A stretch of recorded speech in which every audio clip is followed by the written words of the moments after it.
Hello everyone, and welcome back to my channel. This is the first video in a series of videos that I'll be releasing in which I explore the phenomenon of twin films. So what are twin films, I hear you asking? Well, twin films are films with the same or similar plots that were produced and released within a close proximity of time by two different film studios. This is not to be confused with a mockbuster, which is a movie made with a low budget, has a similar title, aesthetic, or theme related to its blockbuster counterpart.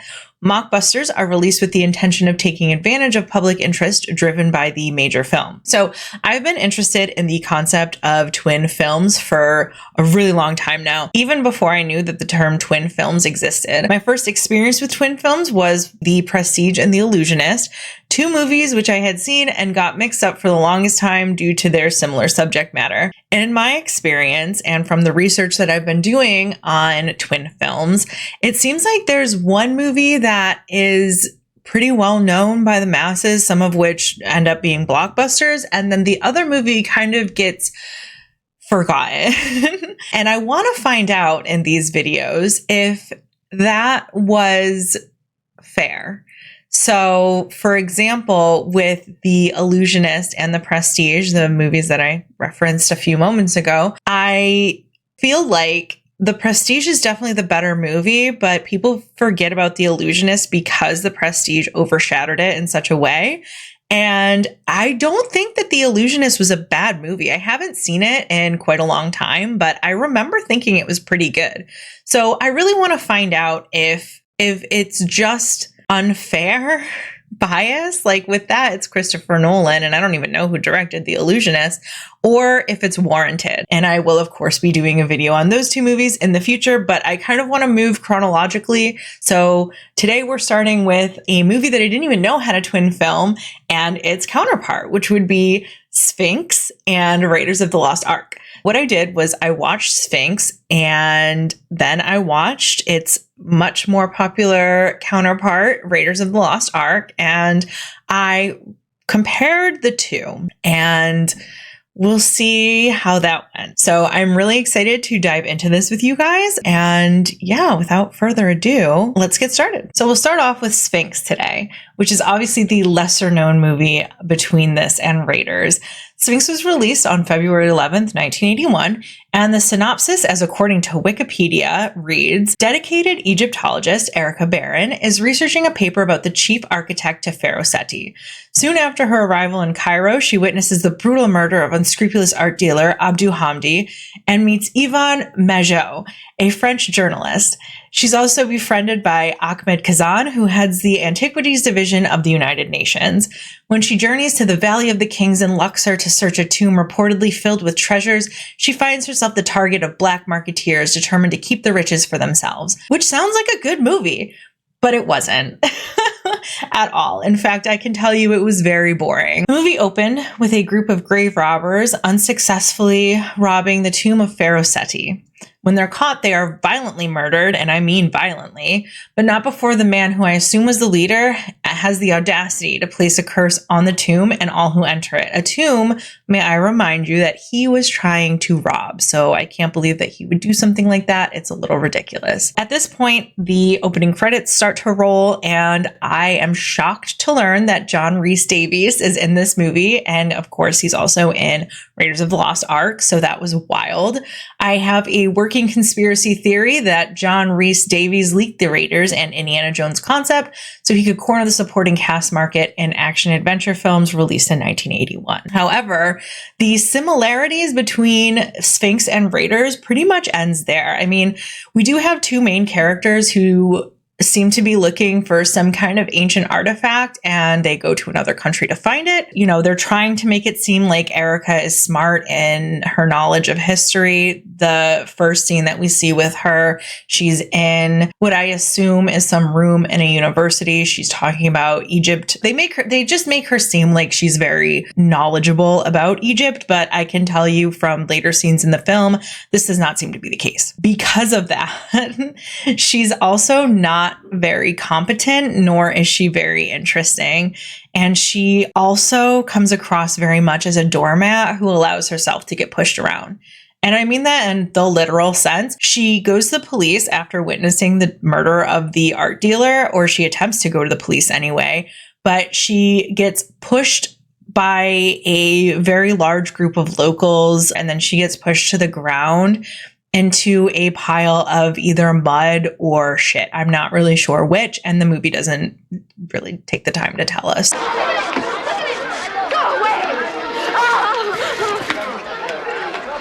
Yeah, super endearing main character to follow around for 2 hours of a movie. Love that. On top of that, the tone of Sphinx isn't remotely similar to Raiders.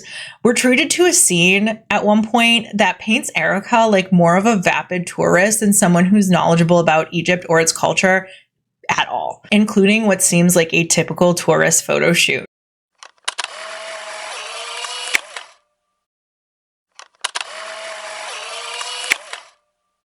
I think if someone even thought about doing that, Harrison Ford would never step foot on an Indiana Jones movie set ever again. In fact, he probably would simply just walk straight off of the one that he was on at that moment. The comic relief in this movie was also really weird. At one point, after the tourist photo shoot that Erica does, where she gets on top of a sphinx, by the way. Like, I neglected to mention that before, but like, in what reality does that happen? Anyway, she's part of this tour group, and there's this doughy American tour guide, and he keeps being really creepy and hitting on random women in the group, and it's not funny, and it really feels like it's part of a completely different movie. So I want you all to stick close to each other, all except for Mrs. Alquist, who can stick close to me. During this tour, there's this shootout, I assume between the black market dealers and whoever was helping Erica. I don't really remember, and I don't have a lot of notes about this part because it wasn't incredibly clear what was going on. But Erica does get captured or arrested, and there is a pretty graphic sexual assault scene, which was not on my bingo card for this movie at all. And again, I don't remember or even know why Erica was there to begin with. She does, however, get rescued by the French guy. I can't remember what his role was. It's like, I don't feel like scrolling up in my notes to see, but the French guy, she's rescued by him. They end up having kind of like a love story. Again, not interesting. I didn't even feel like any chemistry existed between them. It was just super weird. In general, the movie was so incredibly uninteresting. And I think probably one of the worst offenses for me was that the plot just happened around Erica, who I will remind you is supposed to be the main character. In every incident, she basically just stands there looking surprised and confused while men chase after her and shoot each other. It seems like she only exists to be assaulted, whether that be sexually or just physically assaulted. There's plenty of scenes of her being chased and attacked by men, but she never does anything to help move the plot forward. While I understand that women were written differently 44 years ago, the 80s still had their fair share of good, well-written female characters. There's Wendy from The Shining. There's Princess Leia from Star Wars. Ellen Ripley is one of the coolest female characters that's ever been written, I think, for sci-fi. And then, of course, Marion herself from Raiders of the Lost Ark. So it's not like they didn't know how to write a good female character. It just seemed like they didn't want to. With about 50 minutes left in the movie, I was starting to doubt if they were ever going to go into or get near the cursed tomb from the beginning. It seemed to me like that opening scene was setting up the main conflict and mystery for Erica and whoever ended up joining her. But instead, the whole movie up to this point has just been Erica going around and talking to people when she's not getting assaulted, of course. I honestly don't even know what she talked to them about or why it was so important, since I mentally checked out a really long time ago at this point. Like, I remember bits and pieces enough to tell you what the gist of what happened. But for the most part, it is just nothing. It's a lot of nothing. With 38 minutes left, you would assume that we're coming up on the climax of the movie, and the music was certainly trying to imply that. But I still was just so bored, and still nothing interesting happened. At this point, it did at least look like Erica was going into the tomb, but it was tough to tell since it looks like they lit the set with a desk lamp.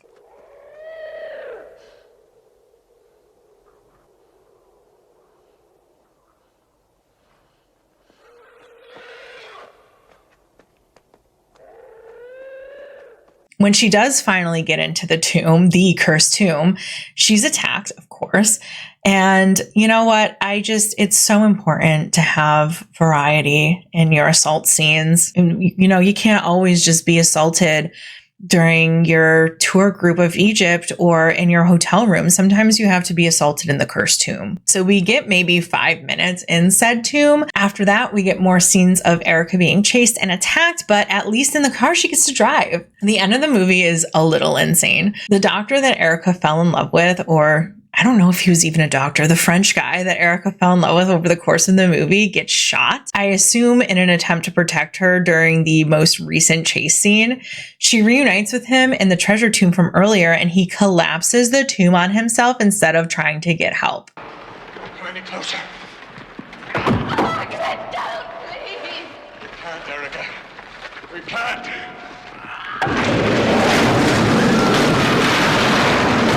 Because I felt like getting through this movie was harder than being in a saw trap, I hadn't been paying super close attention, so to me, it seemed like he would rather collapse an ancient tomb on himself than be with Erica, which is frankly quite fair. That was the end. Like, literally, that's the end of the movie, and I hope you guys like this video because it was an absolute slog to get through Sphinx 1981. It was so bad, and I do not recommend watching it.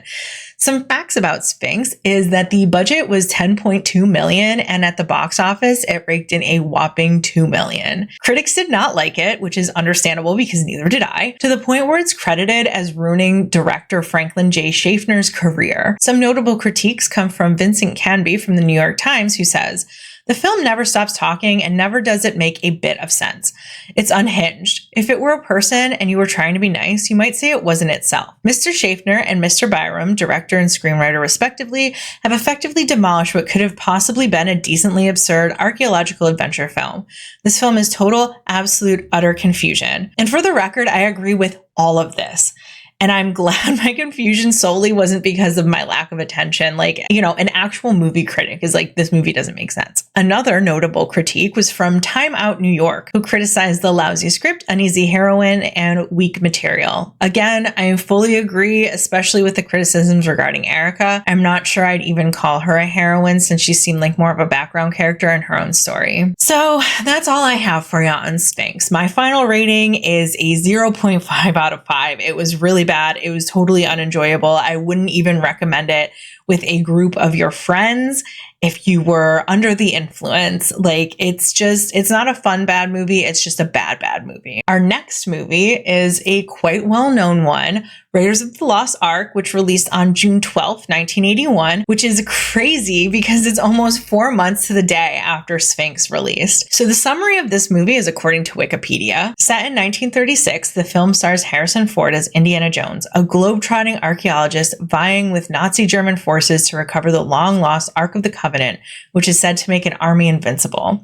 Teaming up with his tough former romantic interest Marion Ravenwood, Jones races to stop rival archaeologist Renee Belloc from guiding the Nazis to the Ark and its power. So let me start by saying that I am a huge Indiana Jones fan. I've seen this movie many, many times, which is another reason why I watched it second. Side note, objectively, Raiders is the best, but my favorite has been and always will be The Last Crusade. Unsurprisingly, and obviously I already knew this to be the case, but Indiana Jones is already a much more interesting character than Erica. His introduction is so cool, and he remains so calm, cool, and collected throughout the entire opening scene. This movie does such a good job establishing how knowledgeable he is in the first 5 minutes, as opposed to Erica, who never was established as being knowledgeable at all. They tried to show us and they tried to tell us, but it just didn't work. This isn't really related to my thoughts on the movie as a whole, but the student who wrote "Love You" and eyeliner on her eyelids is the most relatable character in film history. One thought I had while watching this is how crazy it is that I take a coherent plot for granted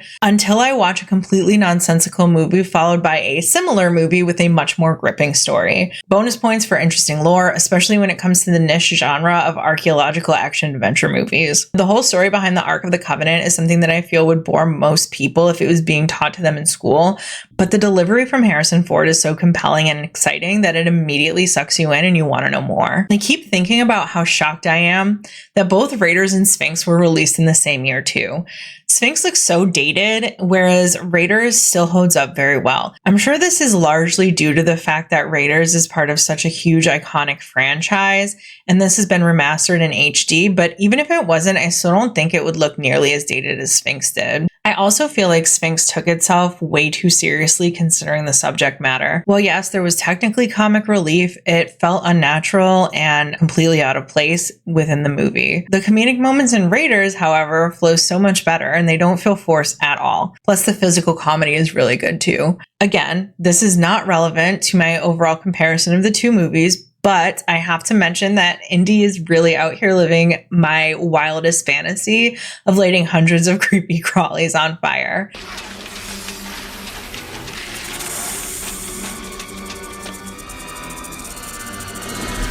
For me, it would be spiders. And yes, the beginning of this movie is difficult to watch, and I gasp in horror every time I see all the tarantulas on both characters. That part is disgusting. Interestingly, with about 50 minutes left of Raiders, the plot and Indy's motivations have already been clearly established, exciting scenes have played out, and Indy has found the Ark of the Covenant.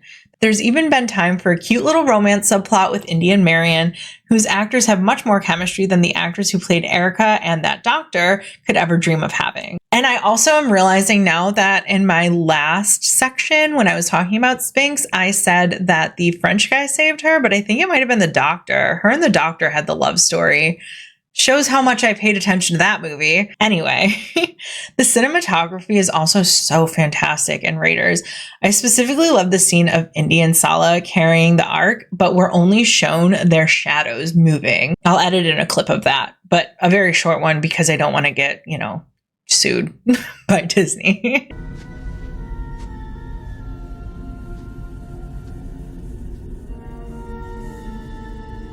Jumping on the note earlier that I had of the physical comedy in Raiders being really good, the fight choreography in the movie is also just so much fun. The stakes aren't crazy high because we know Indiana Jones isn't going to die, so it's largely for comedic effect, but there's also some pretty exciting stunts. I mean, not Tom Cruise level of exciting or anything, but still. Unfortunately, I cannot say the same for Sphinx. In fact, you can't even really compare the two because there was next to no action scenes in that movie now that I think of it. Something else worth mentioning, we didn't spend a lot of time in the Well of Souls in Raiders, and I had a similar complaint regarding the Pharaoh's Tomb in Sphinx. However, with Raiders, it doesn't feel like a ripoff because we aren't led to believe that the Well of Souls is the driving force behind the main character's motivations like we were in Sphinx. John Rhys Davies is also so fun in this. I remember him in Sphinx, but like most things in that movie, I don't remember him well. That's not his fault, but I do still blame him for the movie being made in the first place, even though there's no solid evidence of that. I didn't really review the plot of this movie or break it down as much as I did with Sphinx, just because, like I said, this is a much more well-known film, and I'm pretty sure if you're watching this, you've seen it. Whereas Sphinx definitely is not. And I, again, didn't even know that it existed until I started doing research for this video. But yeah, so that's pretty much all there is to say about Raiders. Some additional facts. It had a budget of $18 million and box office was $212 million, which is honestly, when I learned that, it blew my mind. $212 million in 1981, I feel, is huge for box office numbers, especially on an $18 million budget. I also think it's really interesting that Raiders was made with a budget of about $7.8 million more than Sphinx. So not that much in the grand scheme of things, but overall, it utilized that budget much better than Sphinx did. It feels like in Sphinx, the budget was primarily used towards filming locations and not so much any type of effects or stunts, like I said, or I guess really just anything. Like they just wanted to go to Egypt. But in Indy, like they got their money's worth. They got their money's worth with Raiders. I mean, the scene of the Nazi whose name I can't remember at the end with his face melting off is still to this day one of the creepiest things I've ever seen. I remember watching it when I was a kid and I was horrified by that, as well as the scene in Last Crusade when their skin basically melts off again. Like, why? There's so much skin melting in these movies. It's crazy. Anyway, not surprisingly, Raiders is considered by critics to be one of the greatest films ever made. And something I learned was the United States Library of Congress selected it for preservation in the National Film Registry in 1990. Our buddy Vincent Canby from the New York Times had something to say about Raiders as well. He said, "An instant classic, one of the most humorous and stylish American films ever made. It has refined the old serial films into their most perfect form for a modern audience.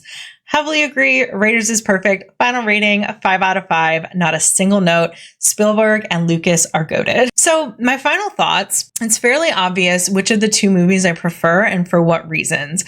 It's actually such a shame because even though I never expected Sphinx to be great and certainly not remotely as good as Raiders, I was at the very least hopeful that it would be a movie that just came out at the wrong time and ended up being overshadowed by a giant as a result. Unfortunately, that was not even close to being the case. Sadly, there was nothing notable about Sphinx, and frankly, it deserves to be forgotten. I'm pretty surprised at how similar specific story beats were in each movie. The fact that each of the main characters discovered the mysterious tomb or artifact they had been searching for at around the same time in each movie is kind of wild. Additionally, each movie has a car chase scene at the end, and of course, John Rhys Davies. On top of that, while Raiders helped solidify Spielberg as one of the greatest directors of our time, Sphinx helped tank Franklin J. Schaffner's career.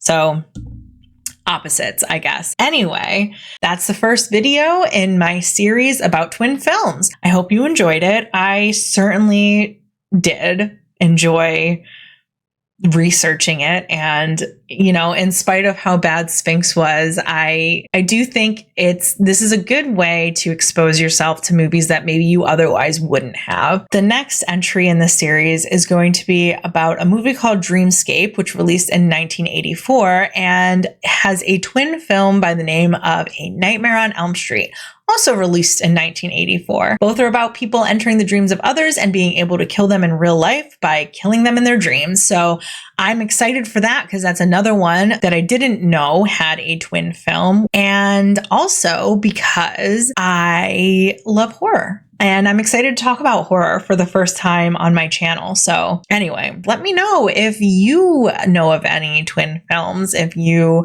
maybe enjoy the lesser known movie more than the more well-known movie. And let me know if you've ever heard of Sphinx. And if you have, if you've seen it. I can't imagine that many of you have, but maybe there's a couple of you out there. Thank you as always. And please, I'm going to say it, comment, like, subscribe. It would really help me out. With that being said, thanks again and have a great rest of your day. I will see you guys on Friday for Daredevil. Bye.